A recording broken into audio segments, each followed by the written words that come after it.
शैलेंद्र ढींगरा है और मैं बेसिकली अम्बाला हरियाणा से बिलोंग करता हूँ। और अम्बाला डिस्ट्रिक्ट में एक छोटे से गांव में मेरी पैदाइश हुई, मेरा जन्म हुआ। और परिवार में हम लोग 4 भाई बहन, मैं अकेला लड़का और मेरे से छोटी 3 बहनें। 4 भाई बहन परिवार में, पिताजी सरकारी स्कूल के अंदर टीचर। और पिताजी ने पढ़ाई लिखाई, बड़ी आशाएं थी उनको कि बेटा पढ़ेगा लिखेगा और अफसर बनेगा। पोस्ट ग्रेजुएशन मेरी क्वालिफिकेशन है, मास्टर ऑफ कॉमर्स की डिग्री है, पीजी डिप्लोमा है कंप्यूटर सॉफ्टवेयर एप्लीकेशन में। और तीनों सिस्टर मेरी पोस्ट ग्रेजुएट हैं, मैं बीएड है। सो पढ़ाई लिखाई हुई और जीवन का एक असली पार्ट शुरू होता है पढ़ने लिखने के बाद, जब दुनियादारी को समझना होता है कि पैसा भी कमाना है। क्योंकि जब तक पढ़ रहे थे तब सारा कुछ पिताजी के सहारे सब कुछ जीवन चलता आया है। और जो भी ज़रूरत होती थी उनसे पैसे मांगते थे, मिल जाता था। फीस चाहिए तो फीस मांगे, किताबों के लिए चाहिए तो कॉलेज के लिए मांगे, तो सब कुछ मतलब कपड़ों के लिए, हर चीज़ की ज़रूरत के लिए। लेकिन पढ़ने लिखने के बाद फिर सवाल उठता है कि अब क्या? अब गांव में रहने के बावजूद उन्होंने हमें ग्रेजुएशन करवा दी, पोस्ट ग्रेजुएशन करवा दी, पीजी डिप्लोमा करवा दिया, तो बोले जी अब बताओ अब आगे क्या करना? अब तो कुछ ना कुछ करना ही पड़ेगा। और पिताजी ने इनडायरेक्ट एक दिन बता भी दिया कि जिस नौकरी की पढ़ाई से मैं आप लोगों को, चारों भाई बहनों को मैं पढ़ा सकता था, मैंने पढ़ा लिखा दिया। अब आगे का जीवन आप लोगों को देखना है कि कैसे चलाना है। आपको अपने बल पे ही कुछ जो है प्रयास करने पड़ेंगे। क्योंकि 3 बहनों की अभी शादी भी होनी थी, 3 क्या 4 की होनी थी, मतलब मेरी शादी भी बीच में ही पेंडिंग थी उस समय। और मकान वगैरह भी जो है वो कोई अच्छी हालत में नहीं था गांव के अंदर। तो परिस्थितियां कुछ इसी प्रकार की थी कि उस कमाई से जो है अभी सारे काम, मेन काम पेंडिंग पड़े थे पिताजी के पास, रिश्तों का, शादियों का और मकान का। तो बातचीत समझ में आई पिताजी की और मैंने जो है वो नौकरी ढूंढनी स्टार्ट की। एक जगह इंटरव्यू दिया प्राइवेट फैक्ट्री के अंदर, क्योंकि हमारे पास डेरा बसी में जो है पूरी इंडस्ट्रियल बेल्ट है। एक फैक्ट्री में इंटरव्यू दिया तो उन्होंने देखा कि लड़का पढ़ा लिखा है, तो मेरे को स्टोर असिस्टेंट की पहली जॉब मिली। और कोई एक्सपीरियंस ना होने की वजह से कि आप शुरुआत कीजिए, फिर धीरे धीरे आप काम करके दिखाओगे तो हम आगे देखेंगे। तो 1500 रुपये की पहली नौकरी जो है मैंने ज्वाइन की। और 4.5 साल फिर मैं लगातार प्राइवेट जॉब के अंदर रहा। और 4.5 साल के अंदर नौकरी जो है वो चली गई मेरी बद्दी, हिमाचल प्रदेश में वर्धमान के अंदर। तो वहाँ पे मैं कमर्शियल डिपार्टमेंट देखा करता था और सैलरी लगभग 5,000 रुपये मिला करती थी। और काम बड़ा टिपिकल था और जिम्मेवारी वाला था, क्योंकि एक्साइज, एक्सपोर्ट, वो सारी चीज़ें जो है वो मेरे हाथ से निकलती थी। लेकिन पैसे मिलते थे सिर्फ 5,000। यानी नौकरी तो थी वो बहुत बड़े प्रोफाइल की, और जो सैलरी थी वो बहुत कम थी, क्योंकि प्राइवेट सेक्टर का नियम है, वहाँ काम कई गुना ज़्यादा आपसे लिया जाता है जो पैसा आपको मिलता है। तो 4.5 साल की नौकरी के दौरान एक चीज़ तो समझ में आई कि नौकरी से दाल और रोटी जो है वो चल सकती है, इससे ज़्यादा का जीवन जो है वो आगे नहीं बढ़ सकता। यानी जीवन चलता रहेगा ये तो फाइनल है, क्योंकि तनख्वाह मिलेगी तो अपना महीना जो है किसी तरह निकलेगा। और सुबह जाने का टाइम नौकरी पे और रात को आने का कोई टाइम नहीं। और एक्स्ट्रा टाइम के रूप में जो मिलता था, एक कूपन हम लोगों को मिला करता था, वो डिनर का जो है ना, एक कूपन। उसमें जो है जब हम लोग कहते थे कि हमें ओवर टाइम मिलना चाहिए, तो इतना बड़ा ग्रुप है वर्धमान, वो भी कहा करता था कि भाई आप लोग स्टाफ के हो, स्टाफ को जो है वो नहीं मिला करता जो है ओवर टाइम। यानी सवेरे 8 बजे जाने का टाइम, क्योंकि पंचिंग जो है वो मशीन से होती थी, अंगूठे से होती थी। आपको अंगूठा जो है वहाँ पंच करना होता था, तो आपके एक एक सेकंड का रिकॉर्ड उसमें जाता था। अगर आप लेट हो, अगर आप 1 सेकंड भी लेट हो तो आपका हाफ डे गया वहाँ पे पंच करने में। और वापसी का कोई टाइम नहीं, मतलब 11 भी बज सकते हैं, 10 भी बज सकते हैं, 12 भी, किसी दिन 5-6 बजे भी छूट जाते थे, वो अकॉर्डिंग टू काम जो है। मेरा एक दोस्त जो है ना, कई बार एक चीज कहा करता था, कहता कि आप एक बार जो है ना वर्धमान में जरूर नौकरी करना। उससे पहले जब मैं किसी दूसरी फैक्ट्री में काम करता था तो इलेक्ट्रिकल इंजीनियर था वहाँ पे दोस्त मेरा एक, तो बार बार कहता था कि वर्धमान में नौकरी करना, वर्धमान की नौकरी बड़ी शानदार जो है ना, बड़ा लाइफ के अंदर आदमी बहुत कुछ जो है। तो मेरे पहले उसकी बात समझ में आती नहीं थी कि कहना क्या चाहता है। वहां काम करने पर पता चला कि यहाँ तो आदमी से इतना काम लिया जाता है कि वो बाहर जाके कुछ भी करेगा तो ऑटोमेटिक कामयाब हो जाएगा। वो बातें बाद में समझ में आई। तो व्यक्ति क्यों कहता था कि भाई वहां काम कर लिया तो फिर जिंदगी में कुछ बन जाओगे। और निश्चित तौर पे वहां किए हुए काम ने एक आदत डाल दी कि मतलब जो है काम करने में कभी भी कोताही नहीं रही। तो इतने में ऊपर वाले ने जो है मेरे ऊपर कृपा करी। आरसीएम बिजनेस की नियामत मेरे घर पे आई। और इस बिजनेस की खासियत यही है कि लोग दुकान पे खरीदने नहीं जाते, ये चल के अपने पास आता है। सभी के पास घर में आता है, किसी न किसी के माध्यम से आता है। और जो लोग इसको जाओ फिर पहचान सकते लेते हो हैं, बेटा जा। अच्छे तरीके से जान लेते हैं, वो लोग इसी अपॉर्चुनिटी से अपनी सारी पीढ़ियों का भी कारोबार, सारा सिस्टम सेट कर लेते हैं। और जो लोग नहीं पहचान पाते, वो कब आए आरसीएम में और कब बाहर चले गए, तो दोनों तरह के लोग रहते हैं। यानी अपॉर्चुनिटी आना इंपॉर्टेंट नहीं है, अपॉर्चुनिटी तो ऊपर वाले ने कुछ सोच समझ के ही भेजी है आपके पास। अब आप उस अपॉर्चुनिटी के साथ क्या करते हो, ये आप पे डिपेंड करता है। तो पूरे के पूरे जीवन में हम लोगों ने जो है, जो भी काम आज तक आरसीएम में किया, तो आज की डेट में सारा का सारा काम मेरा पैसिव मोड में चलता है। अब पैसिव मोड का मतलब क्या है? पैसिव मोड का मतलब है कि मेरे काम से मेरी इनकम का कोई रिलेशन नहीं है आज की डेट में। मतलब मैं क्या करता हूँ उस बात से मेरी इनकम तय नहीं होती। यानी पूरा महीना भी अगर आज मैं घर पे हूँ, एक भी दिन वर्किंग नहीं की, तो भी इनकम जो है वो अच्छी खासी मेरे घर पे हर महीने आती है। अब अच्छी खासी का मतलब आप समझ लो कि क्या आता होगा। एक बढ़िया इनकम जो है, एक बढ़िया सिस्टम आरसीएम का जो है वो डिज़ाइन हो चुका है। और ये स्टेज तक जाने के लिए आपको मेहनत करनी पड़ती है, क्योंकि ये बात मैं मतलब आप कतई ये मैसेज ना ले लें इस बात से कि भाई आगे काम नहीं करना है ना। काम करने के बाद ये स्टेज पैदा होती है। आपको मेरी बात को थोड़ा सा ध्यान से सुनना है, क्योंकि कई चीज़ों के मतलब कई तरीके से निकल आते हैं। वो हमारे सुरेश सर सुनाया करते हैं ना, एक वो जो है ना, एक व्यक्ति जो है वो गांव वालों को इकट्ठा करके वो मतलब शराब के नुकसान समझा रहा था। तो उसने एक गिलास के अंदर जो है पानी लिया और एक गिलास में शराब ली। शराब के नुकसान पे वो गोष्ठी चल रही थी। उसने एक केंचुआ लिया, एक तो पानी के गिलास में डाला और एक जो है शराब के गिलास में डाला। तो जो पानी के गिलास में था वो जिंदा रह गया, जो शराब के गिलास में डाला उसके टुकड़े टुकड़े हो गए। तो फिर उसने पूछा गांव वालों से, भाई इस बात से कुछ समझ में आया क्या? तो गांव वाले बोले जी हाँ जी समझ में आ गया। बोले जी क्या समझ में आया? बोले जी शराब पीने से पेट के सारे कीड़े मर जाते हैं। तो मैसेज आप क्या ले रहे हैं, ये बात बड़ी इंपॉर्टेंट है। उस स्टेज पे आने के लिए आपको बहुत काम करना पड़ेगा एक बार, लेकिन एक ही बार करना पड़ेगा। 2 साल 3 साल 4 साल फील्ड के अंदर डट के अगर आपने काम कर दिया, तो वही सेम अपॉर्चुनिटी, वही सेम सिस्टम आप भी खड़ा कर जाओगे, जिस प्रकार से हम लोगों ने खड़े किए। तो बहुत बढ़िया अपने पास मौका है। हिंदुस्तान के अंदर अभी डायरेक्ट सेलिंग जो है जस्ट एक स्टार्टिंग फेज के अंदर है। और अब की गई मेहनत आपकी पीढ़ियों को बना सकती है। और अब की गई लापरवाही आपको 10 साल बाद भी आरसीएम करने पर मजबूर कर सकती है। यानी आप आज आरसीएम में हो, किसी वजह से आप लापरवाही से बाहर हो गए, तो 10 साल के बाद आपको पता लगेगा कि हिंदुस्तान में तो इससे बड़ा तो कोई काम ही नहीं है। मैं आज की डेट में भी हम समझ रहे हैं कि इससे बड़ा कोई काम नहीं है। आज की डेट में भी अगर आप चाहो तो हम प्रूव कर सकते हैं कि आप कुछ भी काम कर रहे हो, वो डायरेक्ट सेलिंग को कहीं भी कंपेयर नहीं करता। वो डायरेक्ट सेलिंग के लीडर के रूप में आज हम पूरे इंडिया में सेकंड नंबर पे हैं टर्नओवर वाइज। और भविष्य में जिस प्रकार की कंपनी की प्लानिंग है, वो इस प्रकार की है कि आने वाले समय में हम लोग ग्लोबल लीडर जो है बनेंगे।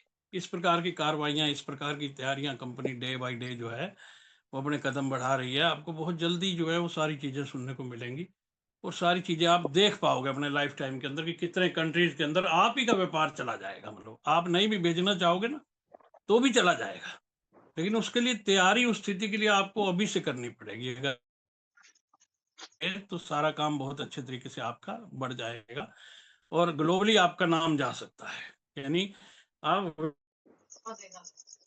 जाने वाले एक चेहरे जो है वो बन सकते हो इस बिजनेस के माध्यम से। तो बहुत सारी खूबियां इस बिजनेस की, बिल्कुल लाइटली ना लें। अपने जीवन में बहुत इंपॉर्टेंट अपॉर्चुनिटी है। बहुत सारे लोगों को हम देखते हैं कि वो बिल्कुल भी इतनी बड़ी अपॉर्चुनिटी हाथ में होने के बाद भी इसको सेकंड प्रायोरिटी पे रखते हैं, दूसरे कामों में उलझ रहेंगे। अरे ये तो शादी आ गई है, तो चुनाव आ गया, अभी तो सर्दी बहुत है, अभी तो गर्मी बहुत है, अभी तो फला हो गया, अभी तो टमका हो गया। अरे दुनिया, जब आप इस दुनिया में नहीं आए थे ना, तब भी ये दुनिया चलती रही थी। और आप इस दुनिया को छोड़ के जाओगे तब भी चलती रहेगी। अब सवाल यह है कि आप अपना जीवन जो जीने आए हो उसको आप सही बनाना चाहते हो कि नहीं, तो फिर आपको प्रायोरिटी पे आरसीएम को रखना पड़ेगा। क्योंकि जब भी आप किसी भी उसमें पड़ोगे, लाइफ के अंदर किसी भी आप जो है ना मुसीबत में फंसते हो, तो आपके साथ खड़ा होने वाला इस दुनिया में कोई नहीं होता। जिनको आप अपना समझते हो ना, वो मुसीबत में छोड़ के सबसे पहले भागने वाले होते हैं। क्योंकि पैसा एक ऐसी चीज है, वो जीवन में कमाना बड़ा जरूरी है। मेरा अपना जो मानना है वो ये मानना है, वो मैं इस फिलोसफी पे काम करता हूँ कि पैसा जीवन में सब कुछ नहीं है, लेकिन पैसा जेब में होना जरूरी है। क्योंकि जेब में रहेगा ना, तो परिवार को अच्छे तरीके से चला पाएंगे। अगर परिवार को बढ़िया तरीके से ना चला पाए, अल्टीमेट गोल पैसा नहीं है जीवन का। साधन है, साध्य नहीं है। यानी साध्य कुछ और है लाइफ का। हम शांतिपूर्वक बढ़िया तरीके से अपने परिवार के साथ अच्छा जीवन जी के जाएं, बढ़िया तरीके से अच्छे काम करके जाएं इस धरती के ऊपर, अगर हम जन्म मिला है इंसान का। लेकिन पैसा जो है वो साध्य नहीं है, मतलब हमें खाली पैसे ही नहीं कमाना, लेकिन पैसा आपकी लाखों समस्याओं का एक हल जरूर है। आप एक पीसफुल और अच्छी लाइफ अगर जीना चाहते हो तो जेब में पैसे चाहिए। अब बच्चों को अच्छा स्कूल पढ़ाना किसकी जिम्मेवारी है? हमारी तो जिम्मेवारी है कि हमारे बच्चे अच्छी एजुकेशन के लिए, तो उसके लिए पैसा लगेगा। आप बढ़िया इंस्टीट्यूट के अंदर जाओगे, वहां पैसा मांगेंगे। आप बढ़िया डिग्री के लिए कहोगे तो पैसा चाहिए। आप बढ़िया जगह बच्चों को ट्यूशन भेजना चाहोगे तो पैसा लगेगा। या कल को व्यापार करते हैं तो व्यापार के लिए भी तो आपको पैसा देना पड़ेगा, क्योंकि नौकरियां आगे भविष्य के अंदर है नहीं। तो हर चीज में ही तो चाहिए। घर पे माँ बाप बीमार हैं, खुद बीमार हैं, अच्छी हेल्थ सबकी हो, ये सारी रिस्पॉन्सिबिलिटी अल्टीमेट हमारी है, जो पैसे के माध्यम से ही पूरी होती है। आप कितने बड़े आदमी हो, 1 रुपया कम है ना तो 2 कौड़ी का कंडक्टर डांट के बस से उतार देता है। तो तब 1 रुपए की वैल्यू पता लगती है कि 1 रुपया जो कम आया है ना, वो 2 कौड़ी के कंडक्टर ने हमारी जो है जलील करते हुए बस के अंदर हमारे 1 मिनट भी नहीं लगाया और हमें जलील करके नीचे उतार दिया, भले ही बैंकों में आपके लाखों रुपए पड़े हो। सो होना जरूरी है, साधन नहीं है। सॉरी, साधन है, साध्य नहीं है ना। शांति आप जो है वो पैसे से नहीं खरीद सकते। शांति आपका इंटरनल इशू है, लेकिन पैसा रहेगा तो जल्दी आएगी उससे। चलिए आज हम कुछ इस बिजनेस से रिलेटेड कुछ टॉपिक्स पे बात करते हैं। देखिए इंडस्ट्री जो है ना, ये ड्रीमर लोगों की इंडस्ट्री है, ड्रीमर लोगों का बिजनेस है। डायरेक्ट सेलिंग, नेटवर्क मार्केटिंग के अंदर जो लोग बड़ा सपना देखना जानते हैं, जो बड़ा ड्रीम देखना जानते हैं, डायरेक्ट सेलिंग उनको आगे लेके जाने के अंदर सक्षम रहती है। और दो तरह के लोग इस इंडस्ट्री में आते हैं, एक तो देखते ही नहीं सपना, और एक जो देखते हैं। अब जो देखते हैं उनमें भी दो तरह के हैं। यानी पहले वो हैं जो सिर्फ सपना देखते हैं, और दूसरे वो हैं जो सपनों को सच करते हैं। यानी सपना देखने में भी दो तरह के लोग हैं। एक तो खाली सपना देखेंगे, दूसरे वो जो सपना देखेंगे उसको सच करने के लिए अपना पूरा प्रयास कर देंगे। और बड़े से बड़ा सपना आदमी को जो है अपना बड़े से बड़े गोल पे टारगेट करना चाहिए। इस इंडस्ट्री में पावर है, किसी भी सड़क पे जाते हुए टूटी हुई चप्पल में आदमी को करोड़पति बना सकती है, करोड़ों की गाड़ी में बिठा सकती है। ये इस इंडस्ट्री की पावर है। इस इंडस्ट्री के अंदर ये पावर है, उस चीज को हम लोगों को समझना है। तो सपने अगर देखें तो बड़े देखें, और बड़े देखें तो उनको सच करने की हिम्मत रखिए। अगर आप छोटा सपना, छोटा गोल, छोटे टारगेट पे काम करोगे इस इंडस्ट्री में, तो नेचुरल है आपकी मेहनत भी कम हो जाएगी उसी प्रकार से, क्योंकि आपका गोल ही जो है छोटा है, आपका टारगेट छोटा है, आपका ड्रीम छोटा है, तो ऑटोमेटिक मेहनत भी छोटी हो जाएगी। और मेहनत छोटी होगी तो उसके निश्चित तौर पे जो परिणाम आएंगे वो परिणाम भी छोटे होंगे। और अगर आपका ड्रीम बड़ा है, सपना बड़ा है, तो आपके अंदर निश्चित तौर पे ऊर्जा बहुत बड़ी होगी।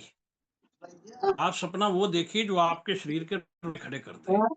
होगा नहीं, पूरा होगा, वो बाद की कहानी है, लेकिन सपना देखने में तो किसी का कोई टैक्स नहीं लगता। आप सोचिए, बड़े से बड़ा सोचिए, जितना बड़ा सोच सकते हैं। तो बड़े सपने होते हैं तो बड़ी ऊर्जा रहती है आदमी के अंदर। अब जब ऊर्जा बड़ी रहेगी तो ऑटोमेटिक मेहनत भी आदमी उस हिसाब से बड़ी करेगा। और जब मेहनत बड़ी होगी तो इस इंडस्ट्री में परिणाम भी आपके पास बड़े होंगे। तो बड़े परिणामों के लिए बड़े ड्रीम से सारी कहानी जो है वो शुरू होती है। और इस दुनिया की खासियत है कि ये आपके एफर्ट्स को नहीं देखती। आप किसी को भी कुछ भी कहिए कि मैंने ये किया, मैं वहां गया, मैं वहां गया, मैंने ये करा, कोई आपकी बात को सुनने के लिए तैयार नहीं।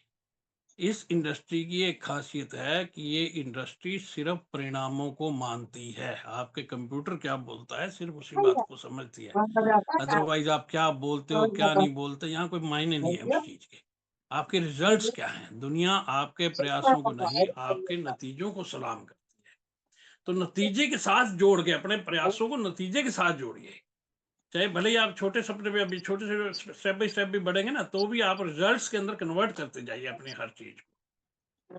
कहते हैं ना कि हमारी चारों तरफ का जो माहौल है ना, वो जैसे माहौल में हम लोग पढ़े हैं, कभी हम लोगों के स्कूल में, हमारे एजुकेशन सिस्टम के अंदर कभी वो चीजें आई नहीं कि हम लोगों को सपनों के बारे में पढ़ाया गया हो।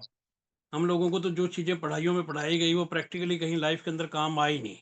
अकबर ने पानीपत की लड़ाई में क्या किया हमें नहीं पता, वो याद नहीं रहा। मतलब किसी टाइम तो पता था क्योंकि पढ़ के वही नंबर मिले थे, लेकिन वो अकबर से पानीपत की लड़ाई से कुछ नहीं मिला। लेकिन आरसीएम की एक प्लान को हम लोगों ने पढ़ा, उसका रट्टा मारा और वो दिखाई, और उसने मतलब कहीं से कहीं पहुंचा दिया लाइफ के अंदर। और खाली एक आदमी को नहीं, लाखों आदमियों को पहुंचा दिया। तो हमारे आसपास का जो एटमॉस्फेयर होता है वो हमेशा जो है, वो कहते हैं ना कि एक शेर का बच्चे की कहानी हम लोग जो है पढ़ते हैं किताबों के अक्सर अंदर, मोटिवेशनल स्टोरीज के अंदर। एक शेर का छोटा सा बच्चा था, वो अपने पेरेंट्स से बिछड़ गया और जो है ना किसी गडरिए को मिल गया, और गडरिए ने जो है भेड़ों के साथ उसको पालना शुरू कर दिया। वो शेर का बच्चा भेड़ों के साथ रहता, तो भेड़े मैं करती, वो भी उसी तरीके से मैं करना सीख गया, क्योंकि जैसे माहौल में रहता था तो वैसे ही सीख गया। एक दिन जो है वो गडरिया जंगल के अंदर लेके गया हुआ था भेड़ों में, शेर का बच्चा भी साथ ही जाता था जंगल के अंदर, भेड़ों के साथ ही, भेड़ों में रहता, भेड़ों की तरह बोलता, भेड़ों की तरह सारा कार्रवाई उसी प्रकार से हो गई। तो सामने से एक शेर आया, उसने देखा कि ये लग तो शेर रहा है, तो ये भेड़ों के साथ क्या कर रहा है। तो शेर ने दूसरे ने दहाड़ मारी, तो भेड़े सारी भागी, चरवाहा भी भाग गया। लेकिन वो शेर का बच्चा था तो वो वहां खड़ा रहा, वो उसके पास गया, उसने उसको समझाया कि देख तू भी शेर है और मैं भी शेर हूँ। वो उसको पानी की एक उसके पास ले गया तालाब के, वहां उसकी शक्ल दिखाई कि तो देख तेरे मेरे में कोई फर्क है क्या। तो फिर उसने दहाड़ लगा के बताई उसको, गुर्रा के बताया कि अब तू ऐसे करके दिखा, तो उसने किया तो वैसी दहाड़ निकली। तो उस शेर को भी, शेर के बच्चे को भी पता लग गया कि मैं शेर हूँ, मैं तो बेड़ों में कहाँ फंसा पड़ा था। तो वो फिर धीरे धीरे उस शेर के साथ ही वो जंगल की ओर चला गया। तो ये एटमॉस्फेयर जिस प्रकार का है ना, वो ऑटोमेटिक हमारी जो पहचान है, आपकी पहचान आपकी परिस्थितियों से नहीं, आपकी सोच से बनती है। मतलब हम सोचते क्या हैं, आपकी सोच क्या है, आप क्या सोच के जो है चल रहे हो इस इंडस्ट्री के अंदर। लोग 200-500 के बाद भी इस इंडस्ट्री को क्विट कर जाते हैं, लोग 10,000-15,000 पे पहुंच के भी इस इंडस्ट्री को छोड़ जाते हैं, क्योंकि पूरी बातें अभी उनकी समझ में आई नहीं होती, अभी वो सारी चीजें जो है आनी शुरू होती हैं। तो नेटवर्क मार्केटिंग में जो भी लोग जुड़ते हैं, मेरे हिसाब से उनको अपने आप को बहुत बड़ा लीडर मान के ही चलना चाहिए, वही आगे बढ़े। मानने में क्या अर्थ है, आप मानो कि इस पूरी इंडस्ट्री में आपसे बड़ा कोई लीडर नहीं है, मानने में कोई पैसा लग रहा है, टैक्स लग रहा है क्या। आप अपने आप को मानो, आप मानोगे तो ऑटोमेटिक जो है ना वो कॉन्फिडेंस लेवल आपका पैदा होता जाएगा। क्योंकि दुनिया ने तो हमेशा नीचे रहना ही सिखाया हमें कि तू नहीं कर सकता, ये नहीं हो सकता, है ना। तो वही आगे बढ़ते हैं जो लोग सोच में आगे, जिनकी सोच। एक कहानी और सुनते हैं हम लोग इस मीटिंगों के अंदर अक्सर कि भी ताजमहल कहाँ बना, तो लोग कहते हैं जी आगरा में। तो वो कहते हैं जी आगरा में नहीं बना, वो पहले शाहजहां के दिमाग में बना, यानी उसके दिमाग में बना तब वो चीज जो है। तो सफलता भी पहले आपकी सोच में बनती है, फिर बाद में यथार्थ में बनती है। हमेशा बड़ी सोच रखें, इस इंडस्ट्री में बड़ी सोच के साथ ही आप बड़े लेवल और बड़े टारगेट को अचीव करोगे, अपना जीवन बना दोगे जो है, सारा कुछ आपका अच्छा हो जाएगा। और दूसरी जो चीज है वो है हमारी जो सीमाएं, एक मानसिक सीमाएं जिनके अंदर हम लोगों ने अपने आप को बांध रखा है, हमें उनको तोड़ के आगे बढ़ना होता है। हम कई बार अपने पास्ट में पुरानी जो हमारी असफलताएं रही होती है लाइफ की, कई बार हमारे जो फेलियर्स रहे होते हैं, वो हमें रोक के रखते हैं कि भाई नहीं हो सकता, मेरा तो ये भी फेल हो गया, मैं तो इसमें भी, है ना, तो हो गया। तो पुराने कुछ अनुभव ऐसे होते हैं जो हमें, कामयाबी की तरफ हम लोग नहीं हुए होते, तो हमें लगता है कि शायद इसके अंदर भी आके हम लोग जो है कामयाब नहीं हो पाएंगे। तो पास्ट के अनुभवों से हम लोगों को बाहर निकलना है, इसमें फेल हुए है ना। बीसी छावड़ा साहब कहते हैं कि पास्ट हमारा जो है मुर्दा है और भविष्य जिंदा है, और लीडर हमेशा भविष्य की ओर देखता है। तो एक छोटे से हाथी के बच्चे की कहानी भी हम लोग बुक्स के अंदर पढ़ते हैं कि जो हाथी जो है ना, जब छोटा बच्चा होता है हाथी का, तो उसको जंजीरों से बांधा जाता है। लेकिन जब हाथी बड़ा होता है तो वो उसको पतली रस्सी से बांधा जाता है। तो ऐसा क्यों होता है प्रैक्टिकली, क्योंकि जब बच्चा छोटा होता है हाथी का, तो बड़ी जंजीर, मोटी जंजीर से बांधा जाता है। वो जब बार बार कोशिश करता है वो तुड़वा नहीं पाता उसको। तो हाथी जब बार बार बचपन से वो चीज प्रैक्टिस करता है कि भाई नहीं टूट रही, नहीं टूट रही, क्योंकि संगल मोटी होती है छोटी, जो है जब वो उसके अंदर होता है, तो उसके दिमाग में, उसके सबकॉन्शियस माइंड में एक चीज चली जाती है कि भाई इट इज वेरी डिफिकल्ट, भाई ये तोड़नी बड़ी मुश्किल काम है, भाई ये नहीं टूटेगी। तो वो मन मन के अंदर उसके वो चीज बैठ जाती है ना, तो फिर जब बड़ा हो जाता है तब भी उसको हल्की सी पतली रस्सी से बांधा जाता है, क्योंकि उसके माइंड के अंदर वो चीज जो है वो सेट कर दी गई है कि भाई ये नहीं टूटेगी, जिससे तू बंधा हुआ है तो उसको तोड़ नहीं सकता। तो उन जो भी हमारी सीमाएं हैं इस प्रकार की, उनको तोड़ के हम लोगों को जो है वो आगे बढ़ना है। और तीसरी जो चीज है वो है धैर्य और निरंतरता। दो चीजें, पेशेंस एंड कंटिन्यूटी। धैर्य रख के काम होता है और निरंतरता के साथ काम होता है। दो चीजें हैं इस टॉपिक में, इस बातचीत में। एक धैर्य और निरंतरता, पेशेंस एंड कंटिन्यूटी। पेशेंस क्या भी, इट टेक्स टाइम। इंडस्ट्री के अंदर समय लगता है बड़ा होने में, ये रातों रात ऐसी इंडस्ट्री नहीं कि आप इसमें आए और आपने फार्म भरा और आप करोड़ोंपति बन गए, और इसके लिए मेहनत करनी पड़ती है, कुछ अपने जीवन का समय अपने को देना पड़ता है। जैसे हम किसी बीज को बोते हैं, हम सुबह ही उठा के जो है ना निकाल के देखने लग जाएं भी उगा कि नहीं उगा, तो बीज अभी बोया हमने रात को और सवेरे उग कैसे जाएगा वो, उसको समय लगेगा, उसकी पूरी प्रोसेस है बड़ा होने की, है ना। हर चीज की अपनी एक प्रोसेस होती है, तो समय लगता है, नेटवर्क को बिल्ड होने में समय लगता है, आपको किसी बड़े लेवल पे पहुंचाने में टाइम लगता है। हाँ, ये तय है कि बड़ा कोई भी इस इंडस्ट्री में हुआ है तो उसकी शुरुआत छोटे से ही हुई है, ये तय है। जहां से आज कुछ साथी हो सकता है आज की ज्वाइनिंग हो आप में से, तो हम भी किसी टाइम ज्वाइन ही हुए थे ना सर, कोई नीचे टीमें थोड़ी थी, टीमें तो समय के साथ साथ अपने काम करने से ना, पेशेंस रख के हम लोग कंटिन्यू काम जो है वो करते रहे। तो उस तरीके से ना कोठारी साहब एक उदाहरण दिया करते हैं कि नेटवर्क मार्केटिंग डायरेक्ट सेलिंग जो है वो चाइनीज बम्बू की तरह काम करता है। अब चाइनीज बम्बू जो है ना, एक वो होता है बांस का पेड़, बांस होता है चाइनीज बम्बू, जिसकी एग्जांपल देते हैं, उसका बीज जो है ना जमीन के अंदर जो है वो बीज दिया जाता है, और उसको ऊपर से पानी देते रहते हैं, और वो जो है 3 से 4 साल तक जो है ना उस बीज में कोई भी हलचल नहीं दिखाई देती, मतलब उसका मतलब फूटता भी नहीं है जमीन से। लेकिन जिनको जो वहां के लोग हैं उनको पता होता है कि भाई ये जो है मतलब बीज हमने बो रखा है, और वो पानी लगातार देते रहते हैं उसके ऊपर, पेशेंस के साथ पानी देते रहते हैं। लेकिन वो 3-4 साल में 1 इंच भी बाहर नहीं निकलता, आप देखिए, फिर भी वो पानी देते रहते हैं। लेकिन इन 3-4 साल में ऐसा नहीं कि उन्होंने पानी देने वालों ने कोई गलती की, इस टाइम के अंदर वो जमीन के नीचे अपनी जड़ें बना रहा होता है, उसकी जड़ें जो है वो बन रही होती हैं।